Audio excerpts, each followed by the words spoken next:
Everybody will tell you a billet clutch lever is an upgrade. That dropping $250 buys you a stronger, better engineered piece of hardware. It's just not true. On most Harleys, that expensive lever is the exact same shape as the $25 factory one, only shinier. Let me tell you something. The accessory catalogs would rather you never sat down and thought about. There are over 40 different clutch lever brands being sold for Harleys right now. Independent techs I trust say maybe 5 of them are actually worth the money. So we're doing both sides today. 5 brands charging luxury money for pretty machining, then 5 that earn every single dollar. And that very last worth it pick costs less than a tank of premium, and it's what most independent shops quietly bolt on when nobody's looking. Quick bit of grounding first, because I don't want you just taking my word for it. RevZilla's common tread mechanics have said it flat out for years.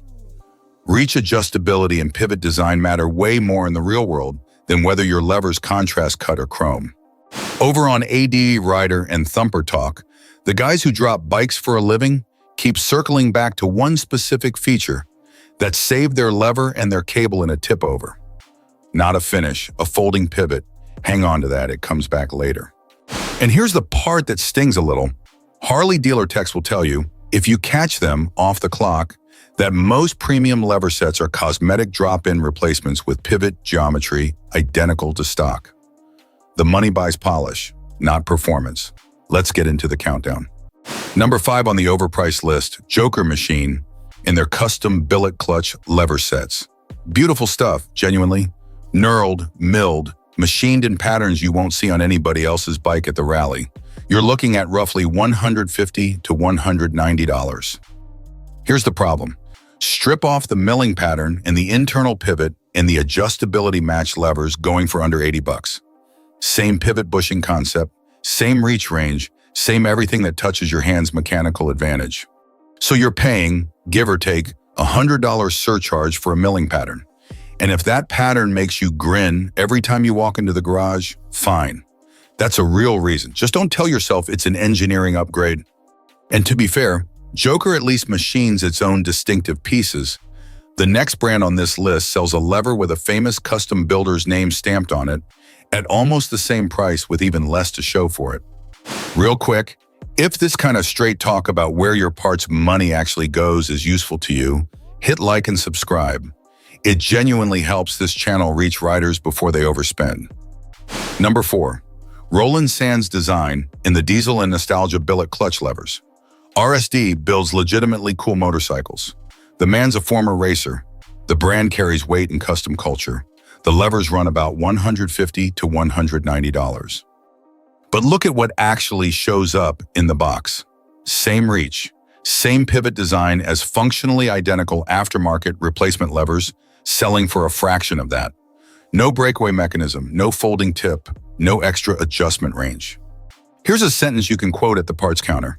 The Roland Sands billet clutch lever at around $170 gives you the same pivot geometry as a $50 OEM-style replacement, with styling as the only real difference. None of that makes RSD a bad company. It makes that lever a fashion purchase. And fashion purchases are fine, long as you're the one deciding, not the catalog. The next brand pulls the same trick and charges Italian money for it. Number 3, Rizoma and their Fighter Infusion adjustable clutch levers. $280 to $340. And I'll be honest with you, Rizoma makes gorgeous parts. The anodizing is flawless. The design language is unmistakable. The problem is what you're actually paying for. Rizoma's name is all over the paddock for style points. But that folding tip and crash-tested engineering they're charging $300 plus for? CRG and Pazzo have been building the same thing for roughly half. Ask the racers themselves. Plenty of guys who genuinely crash bikes on Sundays run CRG or Pazzo on their own machines because they trust the pivot engineering more than the logo. That tells you exactly where the $300 is going. And on a bagger or a softail, most of what Rizoma sells wasn't drawn for your bike in the first place. Which brings us to a brand that absolutely was drawn for your bike and still can't justify the sticker. Number 2, Arlen Ness and the Method deep cut clutch lever, around $130 to $150. Deep cut is one of the most recognizable looks in the bagger world, and it does look sharp against black powder coat. But here's what the product page doesn't lead with. No adjustable reach, no breakaway pivot. It's cosmetic billet machining stacked on a stock-style lever blank, sold as a premium styling accessory, which, to be fair, is exactly what it is. And reach adjustment is not a small thing. If you've got shorter fingers or arthritis creeping into your hands after 30 years of riding, a lever you can dial in closer to the grips changes your whole day in traffic. That's the feature worth paying for. So, $200+ for a lever that skips the one ergonomic feature older riders actually benefit from. That's the definition of paying for the outside of the part. And the #1 offender charges even more for the same idea. #1 on the robbing you blind list: performance machine and the contrast cut clutch lever for touring and softail. $220 to $280. PM is a legendary name in Harley performance, and that name is doing a whole lot of heavy lifting here. Run the math with me. A stock Harley clutch lever from the factory is about $25. Performance machine will sell you the same basic pivot geometry and the same reach and polished billet for over $250. That's roughly a 900% markup for a mirror finish. There's no functional or adjustability upgrade in that jump. No folding tip, no breakaway pivot. The lever bends or snaps in a parking lot tip over exactly like the cheap one does, except now you're $250 lighter replacing it. And this right here is the trap in the whole category. Billet aluminum just describes the raw material. It says nothing about the pivot engineering, nothing about adjustability, nothing about how the part behaves when your bike goes sideways on a gravel driveway. Before we flip to the good side, 3 fitment mistakes that cost riders real money. 1. Not checking bar diameter and perch compatibility across model years. ABS versus non-ABS, cable clutch versus hydraulic, ride-by-wire versus cable throttle. Those differences kill orders. 2. Shorty levers. They look fantastic, but a shorty changes your use ratio. On a stock hydraulic clutch, that can make engagement noticeably heavier at the grip. Great on a light bike in a parking lot. Less great on a loaded bagger in stop-and-go traffic. 3. Those unbranded Fitz Harley levers on the marketplaces.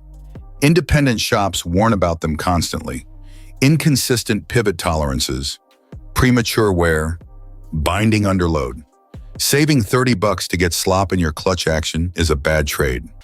All right, now the 5 brands that actually earn it. And remember that last pick I mentioned up top? The one under $60 the shops quietly reach for? That's coming at #1. If you're finding this useful, drop a like so more riders see it. #5 worth your money. CRG California Racing Group and the RC2 folding clutch lever. $120 to $140.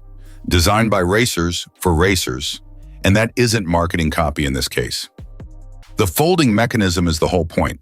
In a get-off, the tip hinges out of the way instead of catching pavement and snapping the lever body.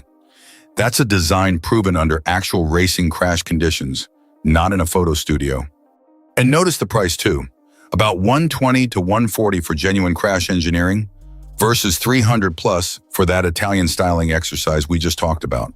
Same job, less than half the money. CRG's a sport bike world staple though, and fitment for big cruisers gets thin fast. The next brand solves that with a folding design plus a reach adjuster you can spin with your thumb at a stoplight. #4, Pazzo Racing and their adjustable clutch lever.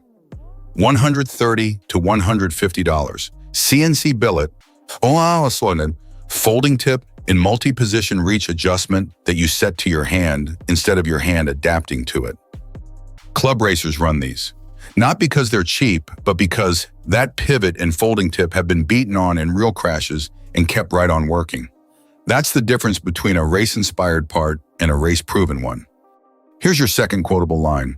The Pazzo Racing adjustable clutch lever at around $140 delivers the same folding tip and reach adjustment as a Rizoma unit costing $300+ for roughly half the price. The catch is the color choices tempt people into matching sets they don't need. Buy the function first. The next brand went a step further and built a pivot that folds the entire lever, not just the tip. #3, ASV Inventions in the C5 Shorty clutch lever. $120 to $140. This is the one those ADVrider and ThumperTalk veterans keep bringing up, and here's why. ASV uses a patented breakaway pivot. Instead of the lever snapping when the bike hits the ground, the whole thing rotates and folds away, then you swing it back and ride home. That design came straight out of motocross, where a broken lever meant a DNF. Now picture that on a bagger. 800 pounds, gravel shoulder, 1 foot slips. Same physics, same result. Except with ASV, you're not calling for a trailer because your clutch lever broke off at the pivot 30 miles from town. Adjustable reach, made in the USA, and cheaper than a performance machine lever that does none of that. If you only take one recommendation out of this whole video, that comparison right there is it. That said, a Shorty on a heavy hydraulic clutch can firm up your pull, so check the length options first. The next brand skips racing entirely and solves a problem that only shows up around hour 4 of a long ride. Number 2, Kuryakyn in the ISO clutch lever from the Boss and Contour ISO line, around $115 to $130. Kuryakyn's been making Harley accessories since 1974, and they never fully joined the chrome and billet pricing war. The ISO part is a rubber isolator pad right where your fingers rest. On a big V-twin, that damps the buzz that turns your left hand numb somewhere around hour 3. Small thing, but you feel it every single mile. Under $75 for a real ergonomic benefit from a company that's been supporting Harley riders for 50 years. Stack that against $230 for deep-cut grooves and no reach adjustment, and the value picture gets awfully clear. It's chrome heavy though, so if your bike's blacked out, you'll want to check finish options. And that brings us to the pick I teased at the very start, the one costing less than a tank of premium. Number 1, worth every dollar. Drag Specialties and Biker's Choice OEM-style replacement clutch levers, $35 to $55. Not exciting, not shiny, just built to factory Harley spec dimensions with no cosmetic markup bolted on. This is what independent shops actually reach for when a customer drops a bike and needs it back by Friday. It fits right, the pivot tolerances are consistent, and it behaves exactly like the part the factory installed, which is the entire job of a clutch lever. And it dodges the generic import problem completely. These are OEM-tooled parts, not mystery castings with sloppy pivot holes. You get the reliability without paying for a nameplate or a mirror polish. Here's the whole thing in plain language. If you ride hard, drop bikes, or run gravel, buy the ASV C5 at around $130 for that breakaway pivot. If you want race-grade adjustability, Pazzo Racing or the CRG RC2 at roughly $120 to $150. If your hands go numb on long hauls, the Kuryakyn ISO lever at $55 to $75 is the best comfort money in this category. And if you just need a broken lever replaced properly, Drag Specialties at $35 to $55 ends the conversation. What I'd skip: Performance Machine contrast cut at $220 to $280, Rizoma at $280 to $340, Arlen Ness Method deep cut at $180 to $230, in the Roland Sands and Joker machine billet levers around $150 to $190. Unless you're buying looks on purpose. So how do you actually pick one without guessing? Spec number 1 is reach adjustment. You want a lever with numbered click positions, usually 4 to 6 of them, so you can pull the blade in closer to the grip. Measure the gap from your grip to the lever with 2 fingers on it. Spec number 2 is the pivot. Ask one question: does the tip fold or does it snap?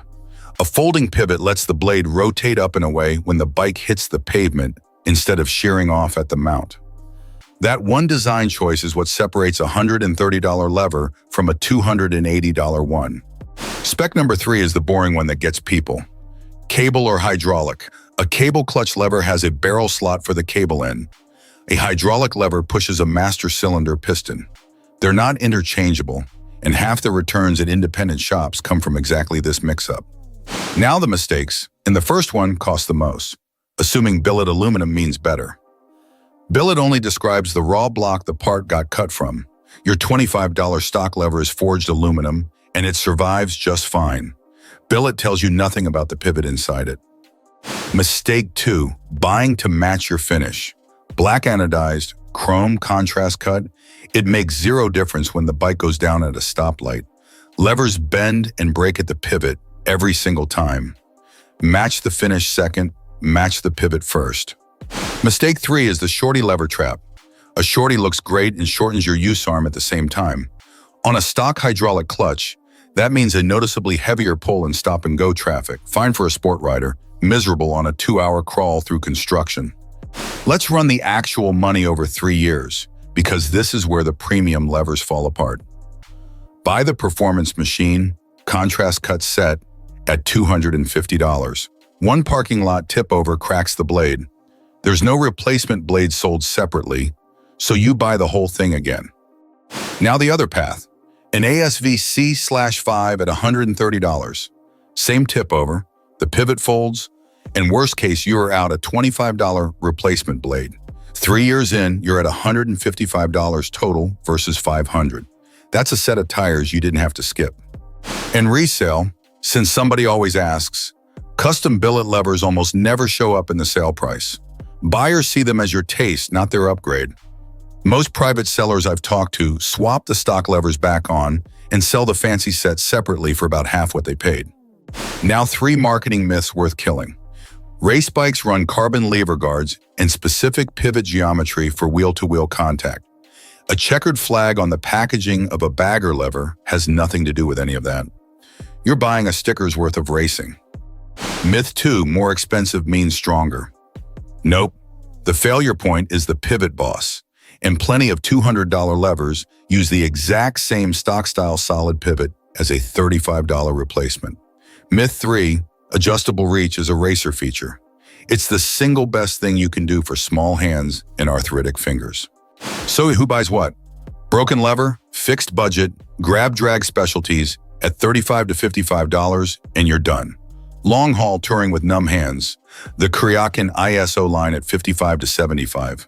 Dirt, gravel, and ADV riding, the ASV folding pivot. Track days or twisty canyon miles, Pazzo or CRG. One last thing before you go shopping. Measure your bar, confirm cable versus hydraulic, and check ABS versus non-ABS for your model year. A perfect lever that doesn't bolt up is just a return label and 2 weeks off the road. If this saved you a couple $100, hit like and subscribe so I can keep pulling apart what these parts really cost. Every lever I mentioned is linked in the description, ranked in the same order. Ride safe, and I'll catch you in the next one.